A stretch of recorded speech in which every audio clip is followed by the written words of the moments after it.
नमस्कार दोस्तों, स्वागत है आपके अपने यूट्यूब चैनल आरजीएस में। और हमेशा की तरह आज भी हाजिर हैं आप सबके बीच डेली करंट अफेयर के प्रोग्राम में। और चलिए सेशन को आगे बढ़ाते हैं। और आज के लिए आपका पहला प्रश्न, चौरी चौरा कांड के संबंध में निम्नलिखित कथनों पर विचार करें और सही विकल्प का चयन करें। पहला कथन है, 4 फरवरी 1922 को उत्तर प्रदेश में हुई चौरी चौरा की घटना ने भारत के स्वतंत्रता संग्राम में एक महत्वपूर्ण मोड़ ला दिया। चौरी चौरा कांड के दौरान लॉर्ड रीडिंग वायसराय थे। उन्होंने 1921 से 1926 तक भारत के वायसराय के रूप में कार्य किया। पूछ क्या रहा है, सही विकल्प का चयन करने के लिए कह रहा है। ठीक है, तो इसमें हमारा दोनों विकल्प सही हैं। जैसा कि पता होगा आप लोगों को कि हमारा जो देश है प्यारा भारत, ये जो है कभी ब्रिटेन का उपनिवेश हुआ करता था। और 1947 में भारत को जो है ब्रिटिश औपनिवेशिक काल से मुक्ति मिली। और जब ब्रिटिश का जब राज था भारत पे, यानी अपना भारत जो है जब ब्रिटेन का उपनिवेश था, उस दौरान जो है ब्रिटिश द्वारा जो है अनेक प्रकार की नीतियां लाई गई, चाहे कर से संबंधित हो, चाहे प्रशासनिक ढांचे से संबंधित हो। उन नीतियों के कारण जो है भारतीय जनता में असंतोष व्याप्त हुआ। तो 1920 का वो समय आता है और उस समय जो है महात्मा गांधी जी जो है असहयोग आंदोलन प्रारंभ करते हैं। और उनका जो असहयोग आंदोलन था वो पूर्णतः अहिंसा पर आधारित था। लेकिन कुछ परिस्थितियां ऐसी बनी जो उस समय जो है चौरी चौरा कांड हुआ।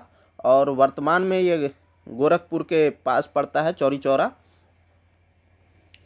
ठीक है, तो ये इस संदर्भ में दोनों कथन सही हैं। और चलिए इसकी व्याख्या को देखते हैं। तो चौरी चौरा घटना क्या है, इसके बारे में थोड़ा सा देख लें। चौरी चौरा की घटना 4 फरवरी 1922 को भारत के संयुक्त प्रांत, अब उत्तर प्रदेश, पहले ये संयुक्त प्रांत के नाम से जाना जाता था, गोरखपुर जिले के छोटे से कस्बे चौरी चौरा में घटी। इस घटना ने भारतीय स्वतंत्रता आंदोलन में एक महत्वपूर्ण क्षण को चिन्हित किया और स्वतंत्रता के संघर्ष में शामिल नेताओं और प्रतिभागियों के सामने आने वाली जटिलताओं और चुनौतियों को उजागर भी किया। चौरी चौरा की घटना जो है घटी और उसके बाद महात्मा गांधी जी द्वारा जो है 1920 में जो है शुरू किया गया था क्या, असहयोग आंदोलन। इसी असहयोग आंदोलन के दौरान जो है ये चौरी चौरा की घटना घटी थी। इस आंदोलन का उद्देश्य जो था, यानी असहयोग आंदोलन की बात कर रहा है, असहयोग आंदोलन का उद्देश्य जो है ब्रिटिश सरकार से सहयोग वापस लेकर भारत के लिए स्वशासन हासिल करना था। गांधी जी ने एक अहिंसक संघर्ष की कल्पना की थी जिसमें भारतीय ब्रिटिश वस्तुओं, संस्थाओं और सेवाओं का बहिष्कार करेंगे और औपनिवेशिक शासन के प्रति अपना असंतोष प्रदर्शित करेंगे। ये मुख्य उद्देश्य था।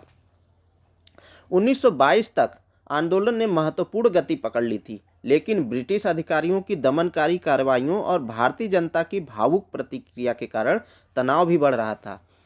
ऐसे में हुआ क्या कि कुछ परिस्थितियां ऐसी बनी जो चौरी चौरा कांड हुआ।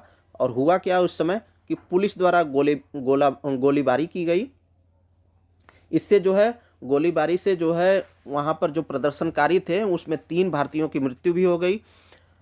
ठीक है, अधिकारियों द्वारा इस प्रकार की हिंसात्मक कार्रवाई से प्रदर्शनकारियों में गुस्सा व्याप्त हुआ। फिर जवाबी कार्रवाई भी हुई प्रदर्शनकारियों द्वारा। प्रदर्शनकारियों ने, यानी जवाब में उग्र भीड़ ने पुलिस पर हमला कर दिया, जिसे उन्हें जो है स्थानीय पुलिस स्टेशन में वापस जाना पड़ा। इसके बाद प्रदर्शनकारियों ने पुलिस स्टेशन में आग भी लगा दी, जिसके परिणाम स्वरूप क्या हुआ कि 22 जो पुलिसकर्मी थे वो उनकी मौत हो गई जब आग लग गई। तो फिर चौरी चौरा घटना के बाद जो है असहयोग आंदोलन पर क्या प्रभाव पड़ा, तो इसकी वापसी हो गई। चौरी चौरा घटना ने असहयोग आंदोलन को काफ़ी प्रभावित किया और 12 फरवरी 1922 को महात्मा गांधी ने हिंसा से स्तब्ध होकर इसे स्थगित करने का आह्वान किया। 4 फरवरी की घटना होती है चौरी चौरा का कांड।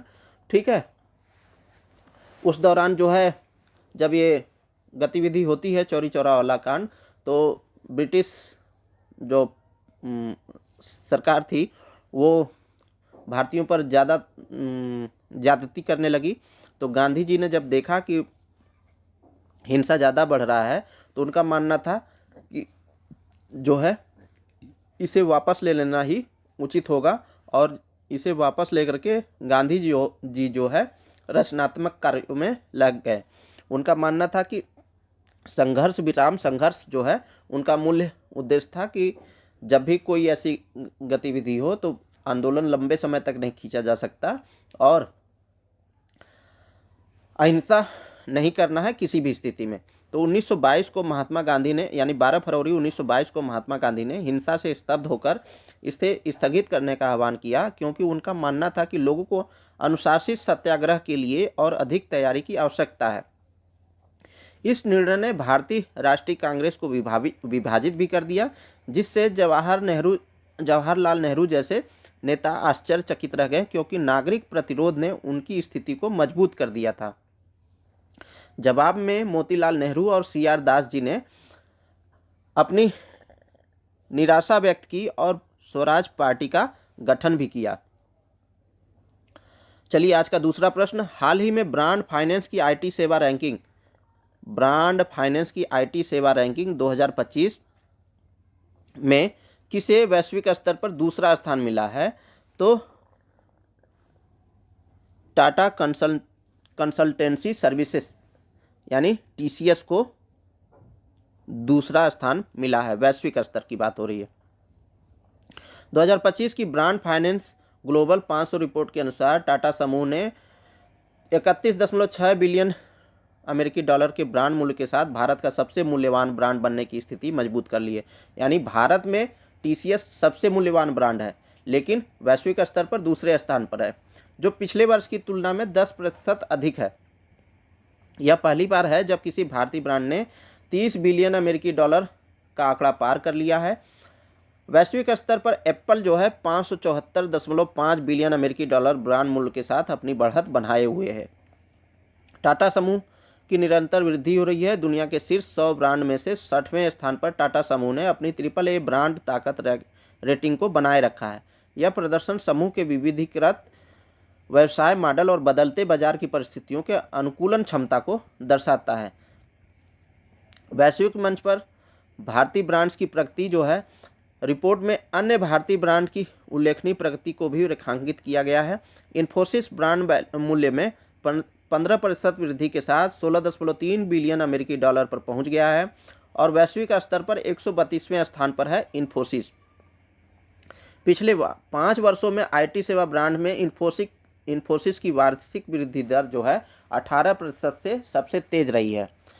LIC की बात करें तो LIC 36% की वृद्धि के साथ 13.3 बिलियन अमेरिकी डॉलर ब्रांड मूल्य पर पहुंच गया है। ब्रांड स्ट्रेंथ इंडेक्स में 88वें स्कोर के साथ भारतीय ब्रांड में शीर्ष पर बना हुआ है। रिलायंस समूह 17% वृद्धि के साथ 9.8 बिलियन अमेरिकी डॉलर ब्रांड मूल्य अर्जित किया है, जो इसके विभिन्न क्षेत्रों के विस्तार को दर्शाता है। वहीं लर्सन एंड टुब्रो जो है 7.4 बिलियन अमेरिकी डॉलर ब्रांड मूल्य के साथ एक उल्लेखनीय उपस्थिति दर्ज की है। वैश्विक ब्रांड मूल्यांकन जो है अंतर्राष्ट्रीय स्तर पर तकनीकी दिग्गजों का दबदबा बना हुआ है। एप्पल 574.5 बिलियन अमेरिकी डॉलर ब्रांड मूल्य के साथ शीर्ष स्थान पर 11% वृद्धि के साथ शीर्ष पर बना हुआ है। वहीं माइक्रोसॉफ्ट जो है 461.1 बिलियन ब्रांड मूल्य के साथ दूसरे स्थान पर है, जो कि 35% वृद्धि के साथ है। गूगल जो है 413 बिलियन अमेरिकी डॉलर ब्रांड मूल्य के साथ तीसरे स्थान पर बना हुआ है, जिसकी वृद्धि दर जो है 24% है। यह मूल्यांकन तकनीकी ब्रांड की स्थायी ताकत और वैश्विक प्रभाव को रेखांकित करता है। भारतीय बैंकिंग की बात करें तो रिपोर्ट जो है भारतीय बैंकिंग ब्रांड्स की वैश्विक प्रगति पर भी प्रकाश डालती है। HDFC जो है 14.2 बिलियन अमेरिकी डॉलर ब्रांड मूल्य के साथ वैश्विक रैंकिंग में शीर्ष पर है। वहीं SBI जो है 9.6 बिलियन ब्रांड मूल्य के साथ जो है अपनी स्थिति सुनिश्चित की है और 6.4 बिलियन अमेरिकी डॉलर के साथ जो है ICICI समूह जो है ब्रांड उपस्थिति अपनी जो है इस लिस्ट में उपस्थिति दर्ज की है। दूसरा प्रश्न देखें तो दूसरा प्रश्न जो है अगले प्रश्न से मिलता जुलता है। वहाँ पर कंपनियों की बात की गई थी, यहाँ पर व्यक्ति की बात की गई है। तो यहाँ पर क्या बोल रहा है, हाल ही में HSBC यानी हांगकांग और शंघाई बैंकिंग कॉरपोरेशन हारून ग्लोबल इंडियन लिस्ट 2024 के पहले संस्करण में नील मोहन को शीर्ष स्थान मिला है। तो नील मोहन जो है यूट्यूब के मालिक हैं अभी इस समय, ठीक है। दूसरा कथन क्या है कि हारून लिस्ट के अनुसार कुल 102 अनिवासी भारतीय यानी NRI सूची में शामिल है। तो पूछ क्या रहा है, कौन से कथन सही हैं। तो यहाँ पर जो है हमारा केवल 2 कथन सही है, क्योंकि यहाँ पर नील मोहन को नहीं, सत्या नडेला को शीर्ष स्थान मिला है। सत्या नडेला, ठीक है। चलिए व्याख्या की ओर बढ़ें। तो HSBC हांगकांग और शंघाई बैंकिंग कॉरपोरेशन और हारून इंडिया द्वारा प्रकाशित HSBC हारून ग्लोबल इंडियंस लिस्ट के पहले संस्करण के अनुसार, तो ये संस्करण कौन सा है, पहला है। कौन जारी किया है, HSBC और हारून इंडिया द्वारा, ठीक है।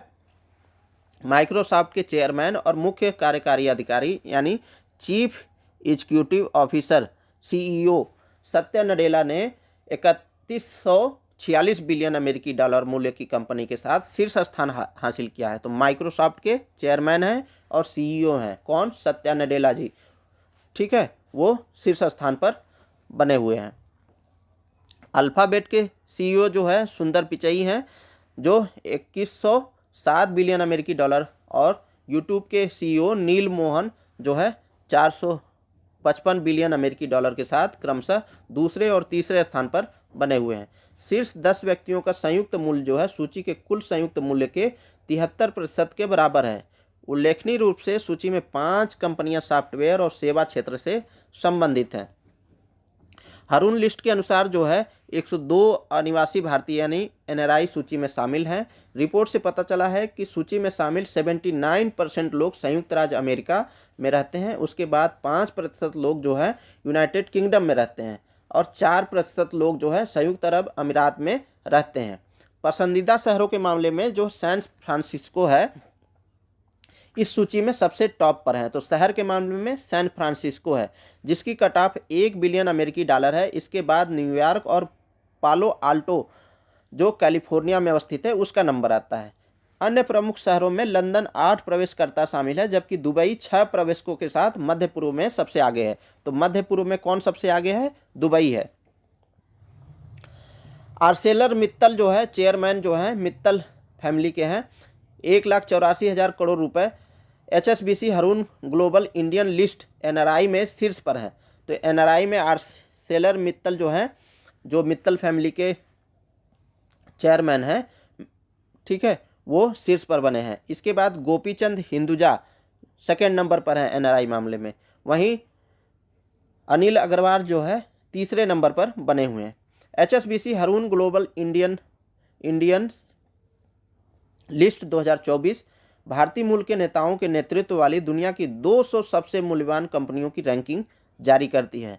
इन नेताओं के नेतृत्व वाली कंपनियों को संयुक्त मूल्य जो है 10 ट्रिलियन अमेरिकी डॉलर होने का अनुमान है।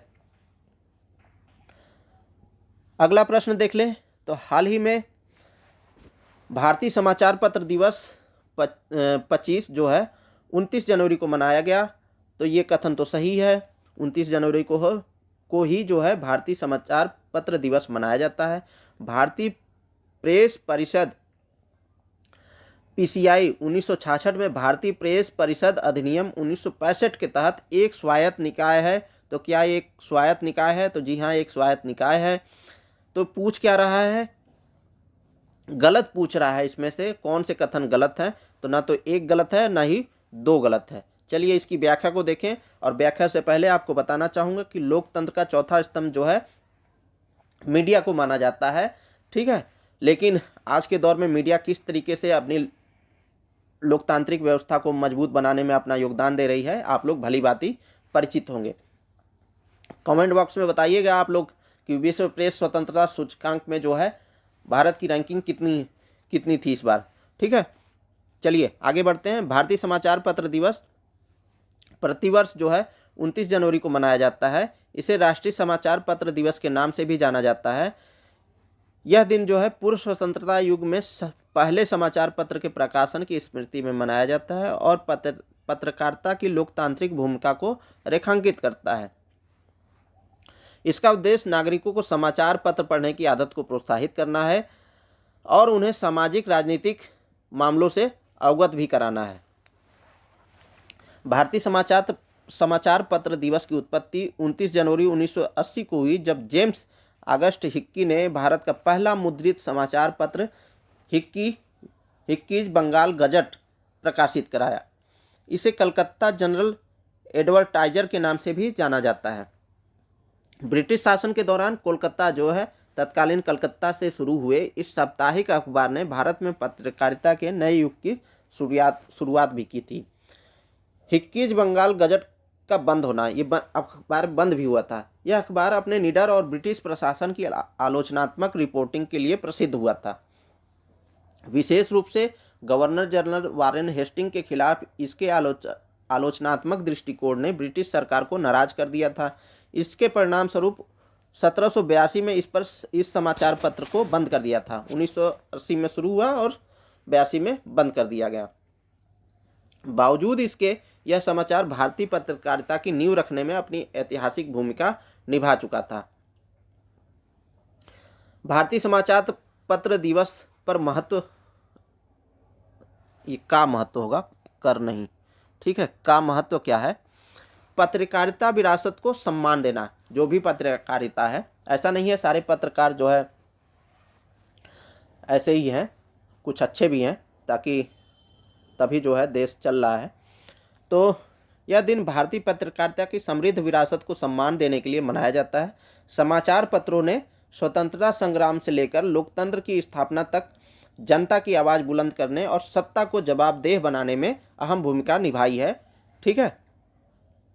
सुशासन कब आता है? जब सत्ता जो है जवाबदेह होती है, सत्ता में बैठे लोग जवाबदेह होते हैं जनता के प्रति, तब जो है सुशासन आता है। तो पत्रकारिता के माध्यम से जवाबदेही तय होती है। जनता और प्रशासन के बीच जो है सेतु का काम करता है, यानी जो सरकार में बैठे हैं और इधर जो जनता है, इन दोनों के बीच जो है समाचार जो है लिंकेज का काम करता है, यानी जोड़ने की कड़ी है। ब्रिटिश शासन के दौरान समाचार पत्रों ने आम जनता और प्रशासन के बीच संवाद स्थापित करने में महत्वपूर्ण भूमिका निभाई।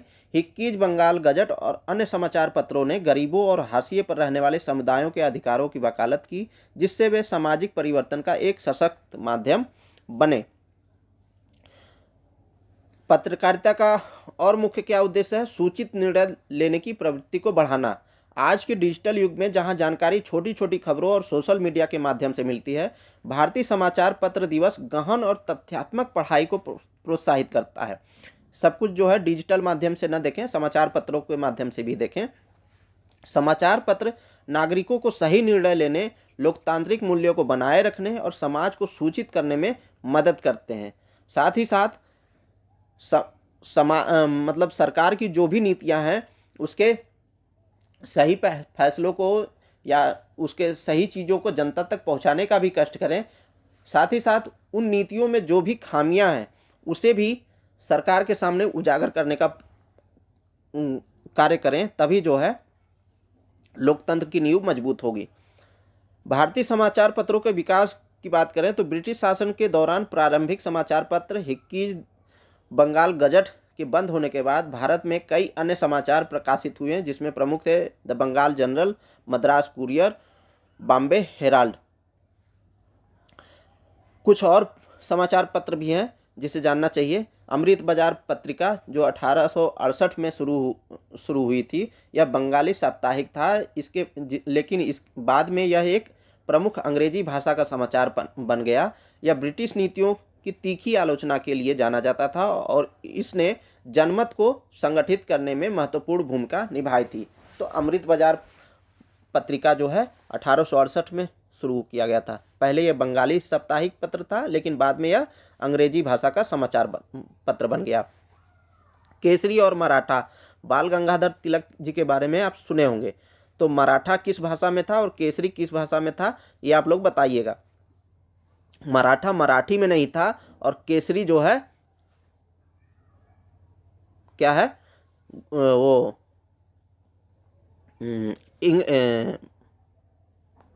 सॉरी, मराठा जो है मराठी में नहीं था, यानी ये इंग्लिश में था, और केसरी जो है मराठी में था। चलिए, थोड़ा सा जवान लड़खड़ा गई थी। 1881 में प्रकाशित हुए थे। बाल गंगाधर जो है तिलक द्वारा स्थापित इस समाचार पत्रों ने स्वराज यानी स्वशासन के उद्देश्य को बढ़ावा देने में महत्वपूर्ण भूमिका निभाई थी। तिलक ने केसरी का उपयोग लोगों को प्रेरित करने और उन्हें संगठित करने के लिए किया था, जिसमें उन्होंने प्रसिद्ध रूप से घोषणा की थी, क्या? स्वराज मेरा जन्म सिद्ध अधिकार है और इसे मैं लेकर रहूंगा। ये प्रसिद्ध नारा जो है किसमें दिया था? केसरी में दिया था। ठीक है। द हिंदू की बात करें जो अभी भी चलता है, और यूपीएससी एस्पिरेंट्स या अन्य कोई एग्जाम के लिए बहुत से लोग जो है हिंदू को पढ़ते रहते हैं। तो 1878 में जी सुब्रमण्यम अय्यर द्वारा स्थापित यह ब्रिटिश शासन के विरुद्ध एक अग्रणी आवाज बन गया। द हिंदू अपनी संतुलित रिपोर्टिंग के लिए जाना जाता था और इसने जनमत को आकार देने में महत्वपूर्ण भूमिका निभाई थी। यंग इंडिया और हरिजन, ये दोनों जो है महात्मा गांधी जी के समाचार पत्र हैं, पत्रिकाएं हैं। ठीक है। गांधी जी द्वारा प्रकाशित इन पत्रिकाओं का उपयोग अहिंसा और सविनय के उनके विचारों का प्रचार करने के लिए किया गया था। वे स्वतंत्रता आंदोलन के संदेश को व्यापक दर्शकों तक फैलाने में महत्वपूर्ण थे। तो ये प्रमुख कुछ समाचार पत्र पत्रिकाएं थी। चलिए, हालांकि इन समाचार पत्रों को ब्रिटिश इंडिया कंपनी की सेंसरशिप नीतियों का सामना करना पड़ा था, तो सेंसरशिप भी लगा था। चलिए आगे बढ़ते हैं। हाल ही में लगातार तीसरी बार आईसीसी महिला चैंपियनशिप का खिताब किसने जीता है? तो अभी हम लोग कल के लेक्चर में बात किए थे अंडर 19 T20 वर्ल्ड कप के बारे में। ठीक है, किसने जीता था आप कमेंट बॉक्स में बताइएगा, कल ही की बात है। आज जो है आईसीसी महिला चैंपियनशिप की बात हो रही है, तो लगातार तीसरी बार किसने जीता है? ऑस्ट्रेलिया ने जीता है। इसकी व्याख्या को देखें तो ऑस्ट्रेलिया ने फिर से महिला क्रिकेट में अपनी प्रभुता का परिचय देते हुए तीसरी बार लगातार आईसीसी चैंपियनशिप जीत ली है। मेलबर्न में आयोजित, कहाँ पर आयोजित हुआ? मेलबर्न में आयोजित हुआ, सॉरी, कहाँ पर आयोजित हुआ? मेलबर्न में आयोजित हुआ। एक भव्य समारोह में टीम को आईसीसी महिला चैंपियनशिप ट्रॉफी से सम्मानित किया गया। यह ट्रॉफी 10 टीमों के बीच खेले गए प्रतियोगिता के विजेता को दी गई, जो आईसीसी महिला क्रिकेट विश्व कप 2025 के लिए एक मार्गदर्शक प्रतियोगिता के रूप में कार्य करती है। कप्तान एलिसा हिली, कौन है कप्तान वहाँ की? ऑस्ट्रेलिया की एलिसा हिली ने क्रिकेट ऑस्ट्रेलिया के अध्यक्ष और आईसीसी निदेशक माइक बर्ड से ट्रॉफी प्राप्त की। तो आईसीसी के जो निदेशक कौन है? माइक बर्ड है, ये याद रखिएगा। इस चैंपियनशिप की शुरुआत 2014 में हुई थी और यह महिला क्रिकेट के विस्तार में महत्वपूर्ण भूमिका निभा रही है, जिससे नियमित द्विपक्षीय श्रृंखलाओं की संभावना बढ़ी है। 2022-25 चक्र में ऑस्ट्रेलिया ने 24 मैचों में 39 अंक के साथ शीर्ष स्थान प्राप्त किया है। इसके बाद भारत का नंबर आता है। इंग्लैंड, दक्षिण अफ्रीका, श्रीलंका और न्यूजीलैंड का स्थान जो है क्रमशः बना हुआ है, जिन्होंने भी सीधे 2025 महिला विश्व कप के लिए क्वालिफाई किया है। बाकी टीमों को अंतिम 2 स्थानों के लिए क्वालिफायर टूर्नामेंट में भाग लेना होगा। ठीक है, चलिए आगे बढ़ते हैं। आईसीसी महिला चैंपियनशिप 2022-25 की प्रमुख बातों को देख लें तो ऑस्ट्रेलिया की जीत जो है, ऑस्ट्रेलिया ने तीसरी बार लगातार चैंपियनशिप जीती है। कप्तान एलिसा हिली हैं। हिली ने ट्रॉफी प्राप्त की। ट्रॉफी को माइक बर्ड क्रिकेट ऑस्ट्रेलिया के अध्यक्ष और आईसीसी निदेशक से मेलबर्न में प्राप्त किया गया। आईसीसी महिला चैंपियनशिप का इतिहास देख लें तो इतिहास और विकास देख लें तो 2014 में शुरू हुआ। इस प्रतियोगिता ने महिला क्रिकेट को बढ़ावा देने में महत्वपूर्ण भूमिका निभाई है और नियमित अंतर्राष्ट्रीय श्रृंखलाओं की योजना भी बनाई है। प्रदर्शन और अंक तालिका में ऑस्ट्रेलिया 39 अंक के साथ शीर्ष स्थान पर रहा है, जबकि 37 अंक के साथ जो है भारत दूसरे स्थान पर, 32 अंक के साथ इंग्लैंड तीसरे स्थान पर, दक्षिण अफ्रीका 25 अंक के साथ चौथे स्थान पर, श्रीलंका 5वें स्थान पर और न्यूजीलैंड 6वें स्थान पर बना हुआ है और इन्होंने विश्व कप के लिए क्वालिफाई कर लिया है। आइए अब ये मोस्ट इम्पॉर्टेंट क्वेश्चन देखते हैं, जो कि आप लोगों को पता होगा कि जो बाइडेन जी हमारे जब राष्ट्रपति थे तो उसी दौरान इलेक्शन का दौर चल रहा था और 47वें अमेरिकी राष्ट्रपति के रूप में जो है डोनाल्ड ट्रंप जी चुने जाते हैं अमेरिका के। और 20 जनवरी को उन्होंने अपना शपथ भी ग्रहण कर लिया। इसके बाद जो है इलेक्शन हो ही रहा था, तभी उन्होंने घोषणा की थी कि हम जो है अमेरिका फर्स्ट की नीति को, पॉलिसी को अपनाएंगे और यहाँ के उद्योगों को संरक्षित देंगे और अमेरिका की स्थिति जो है आर्थिक रूप से फिर से मजबूत करेंगे। इसी के संबंध में उन्होंने जो है टैरिफ शुल्क लगाया है। किन किन देशों के साथ लगाया है, तो प्रश्न वही है कि हाल ही में अमेरिका ने किन देशों में टैरिफ शुल्क लगाया है, कनाडा, मैक्सिको, चीन या उपयुक्त सभी, तो उपयुक्त सभी। ठीक है, इसकी व्याख्या को देखें तो अमेरिका के राष्ट्रपति डोनाल्ड ट्रंप ने मैक्सिको, कनाडा और चीन के आयात होने वाली वस्तुओं पर टैरिफ लगाने संबंधी एक आदेश पर शनिवार को हस्ताक्षर कर दिया। इसके बाद इन देशों की जवाबी कार्रवाई से ट्रेड वार की आशंका प्रबल हो चुकी है। राष्ट्रपति ट्रंप ने फिलहाल भारत का जिक्र नहीं किया। रिसर्च एंड इंफॉर्मेशन सिस्टम के अनुसार चीन, यहाँ पर चीन होगा, बिन नहीं, चीन, चलिए यहाँ लिख देते हैं चीन, मैक्सिको और कनाडा अमेरिकी व्यापार घाटे में सबसे अधिक योगदान देने वाले देश हैं। चीन का योगदान 30.2% है, मैक्सिको का योगदान 19% है, कनाडा का योगदान 14% है, जबकि भारत का योगदान 3.2% है। और ख़ास बात क्या है कि देखिए, कनाडा और मैक्सिको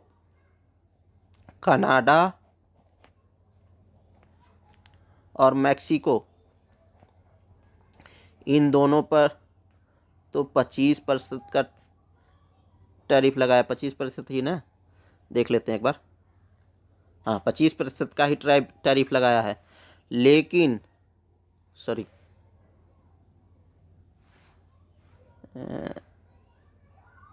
हाँ, 25% का ही टैरिफ लगाया है, लेकिन वहीं चीन पर मात्र 10% का ही टैरिफ लगाया है। जबकि घाटे में योगदान कितना दे रहा है चीन? 30% दे रहा है। कनाडा और मैक्सिको से ज़्यादा दे रहा है, लेकिन 10% ही लगाया है। अब ये सोचने का विषय है, क्यों लगाया है आप लोग कमेंट बॉक्स में बताइएगा, ठीक है। और ये जो है सीमा शुल्क या टैरिफ लगाया क्यों जाता है? जैसे कोई देश है, सपोज मान लेते हैं अपना प्यारा भारत जो है, ठीक है, ये अपना है, ठीक है। अब ये रफली बनाया है, इस पर विवाद नहीं खड़ा करना है।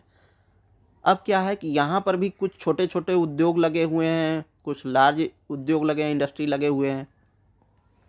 यदि हम इस बाज़ार को, यानी भारतीय बाज़ार को, किसी दूसरे कंट्री से माल ला करके इंपोर्ट करके हम यहीं पर डंप कर दें, तो क्या होगा कि ये जो उद्योग हैं ये हतोत्साहित होंगे, इनका माल तो बिकेगा नहीं, क्योंकि दूसरे बाज़ार से जो है, सपोज चीन से ही हम ले आए, तो चीन से सस्ता माल ले आकर के हम यहाँ डंप कर दें, और डंप कर दें तो ये उद्योग जो है हमारे शिथिल हो जाएंगे, इनका माल बिकेगा नहीं। तो ऐसे में क्या करती है सरकार? यहाँ के उद्योगों को बढ़ावा देने के लिए जो है सीमा शुल्क लगाती है। यानी चीन से जो भी सामान आएगा तो इधर से, ठीक है, चीन से जो भी सामान आएगा या इधर से आएगा, तो जैसे ही सीमा पर पड़ेगा वहाँ पर कस्टम ड्यूटी लग जाएगा, ठीक है। अब यहाँ पर जब शुल्क लगेगा तो होगा क्या कि जब कुछ वस्तुएं ऐसी रहेंगी जिस पर जो है सीमा शुल्क लगाया जाएगा, तो क्या होगा कि वो जो वस्तुएं होंगी वो भारतीय बाज़ार में महंगी मिलेंगी। जब महंगी मिलेंगी तो क्या होगा, यहाँ के उद्योगों में जो उत्पादन हुआ है, जो सामान उत्पादन हुआ है, वो थोड़े सस्ते होंगे कंपेयर टू वहाँ के। तो क्या होगा, यहाँ के उद्योगों को संरक्षण मिलेगा। तो यही चीज़ जो है अमेरिका ने अपने यहाँ लागू की है। इससे हुआ क्या है कि भारतीय बाजार पर भी असर पड़ा है। 87.17 रुपये प्रति डॉलर भारतीय रुपया पहुंच गया है। रुपया कमज़ोर होने से महंगाई बढ़ सकती है और विदेशों से सामान आयात करने पर ज़्यादा रुपए हो सकते हैं। यानी यहाँ पर जो है रुपए की वैल्यू गिरी है। कैसे गिरी है अब ये समझिए। अब ये कल की न्यूज़ है कि 87.17 रुपये जो है प्रति डॉलर हो चुकी है रुपए की वैल्यू। अब सपोज कि कोई बॉल है, ठीक है, अच्छी बॉल है, यहाँ पर नहीं बनती है, अमेरिका में ही बनती है, ठीक है। अब इसे आपको परचेज करना है। पहले ये मिल जाती है थी $1 की, ठीक है, $1 की मिल जाती थी, अभी भी मिल रही है $1 की, लेकिन पहले जो है $1 बराबर भारतीय रुपये, ये रुपए की वैल्यू कैसे गिरती है, जब हम रुपए को किसी अन्य कंट्री की मुद्रा से कंपेरिजन करते हैं, तो डॉलर जो है विश्व में मतलब हर जगह यूज किया जाता है, तो इसीलिए डॉलर से तुलना की जाती है। तो पहले जो है मान लीजिए कि ये ₹50 था, $1 बराबर ₹50, अभी हो गया 87.17 तो जहां हमें ये बॉल खरीदने के लिए पहले जो है ₹50 पे करने पड़ते थे, यानी $1 की मूल्य जो है भारतीय रुपए के समान जो है कितनी थी, ₹50। तो जहां हमें ₹50 पहले पे करने पड़ते थे, अब हमें पे करने पड़ रहे हैं ₹87.17। तो यहाँ पर रुपए की वैल्यू गिरी है, ठीक है, यानी परचेजिंग पावर रुपए की कम हुई है, ठीक है। इससे और क्या हो रहा है, तो कच्चे तेल के लिए ज़्यादा कीमत चुकाना पड़ेगा, तेल की कीमत में इजाफा हो सकता है, जैसे अभी जो पेट्रोल और डीजल का प्राइस है वो भी बढ़ सकता है। कोई पढ़ाई या घूमने के उद्देश्य से विदेश जाना चाहे तो उसे ज़्यादा रुपए खर्च करने होंगे। डोनाल्ड ट्रंप ने कनाडा और मैक्सिको पर 25% और चीन पर 10% शुल्क लगाने से व्यापक व्यापार युद्ध की आशंका तेज हो गई है। इसका असर भारतीय मुद्रा पर देखा गया है। चलिए अगला प्रश्न देखें।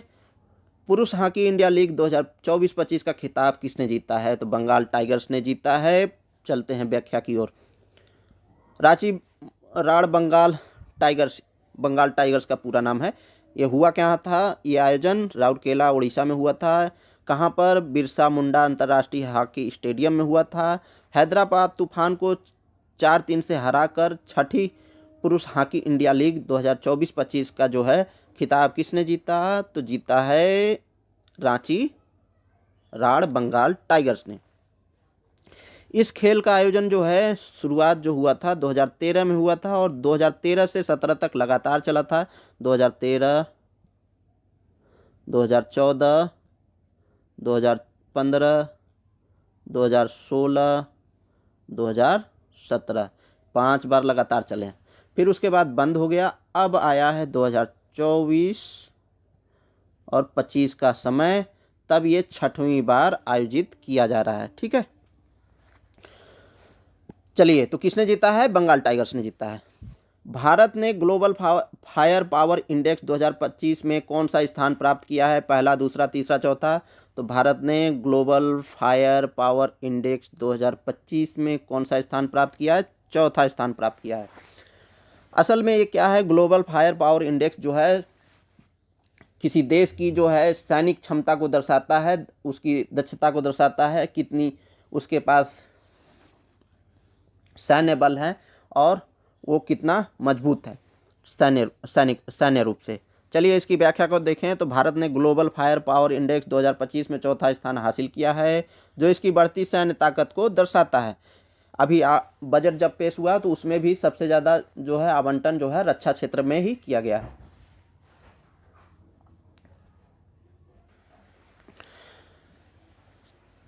यह रैंकिंग 60 से अधिक मानकों के आधार पर तय की गई है, जिसमें सैन्य संसाधन, रक्षा बजट, मानव संसाधन, प्राकृतिक संसाधन, वित्तीय स्थिरता, हथियार प्रणालियां, बुनियादी ढांचा और भू राजनीतिक स्थिति भी शामिल किया जाता है। भारत का स्कोर 0.1184 है, जो इसे अमेरिका, रूस और चीन के बाद चौथे स्थान पर रखता है। यह इंडेक्स 145 देशों की पारंपरिक सैन्य ताकत का मूल्यांकन करता है। इस रैंकिंग में 60 से अधिक कारकों को ध्यान में रखा जाता है, जिसमें मानव संसाधन, हथियार प्रणालियां, रक्षा बजट, प्राकृतिक संसाधन, आर्थिक स्थिति और भू रणनीतिक स्थिति शामिल होती है। इस इंडेक्स में खास बात यह है कि इसमें परमाणु क्षमताओं को शामिल नहीं किया जाता है।